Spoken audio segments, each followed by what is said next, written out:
Пусто и празно без гости. Ако до вчера немаше слободно место да се седне на кафе, денеска сликата е сосема различна. Затворени локали, празни маси и столици.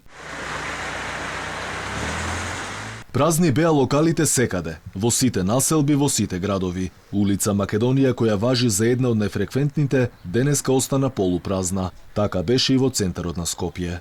Празно и не толку раздвижено беше и овде, во Скопско Дебармало, каде што до вчера не можеше ниту игла да се фрли. Но затоа денеска сликата е сосема поразлична.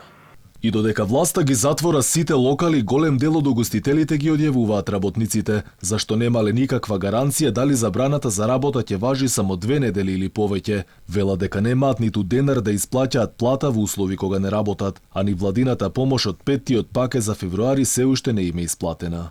Толку не се помогне, секоја недела ќе видиме сведоци на се повеќе, да кажам, уништени бизниси. Не може да се носат само рестрикции од една страна, а од друга страна да нема помош. Сведоци сте и вие знаете дека 5-тиот пакет мерки кој што уште пред нова година беше иницијална фаза на донесување, значи веќе април месец проаѓа, нема ни траг од помош, а да не забораваме повторно тоа се однесува само за делот за платите. Од владата само рекоа дека ќе се помогне онаму каде што треба, без конкретно да прецизираат кога и колку.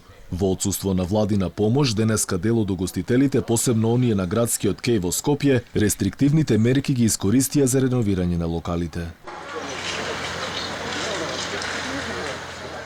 Граѓаните сметаат дека овие мерки се задоцнети. Велат ако власта порано ги затворила кафаните, сега немало да дојде до вакво дередже. Задоцнети се мерките, според мене задоцнети се. Кафаните што се затвараат, добро ли е ова или? Па со овој број на жртви мора да е добро, како може да е лошо. Требаше и порано. Тоа требаше многу порано да се направат и построги мерки требаше да има. Задоцнети се мерките, мислите или?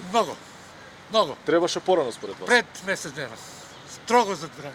Од сега па во наредните 2 недели, локалите ќе работат само преку шалтерскиот систем на услуга, но барем денеска немаше ништо од тоа. Инаку од вчера стапи на сила и забраната за посетители во фитнес клубовите и спортските сали, како и забраната за одржување конференции и обуки. Ваквите рестрикции ќе важат до 20 април.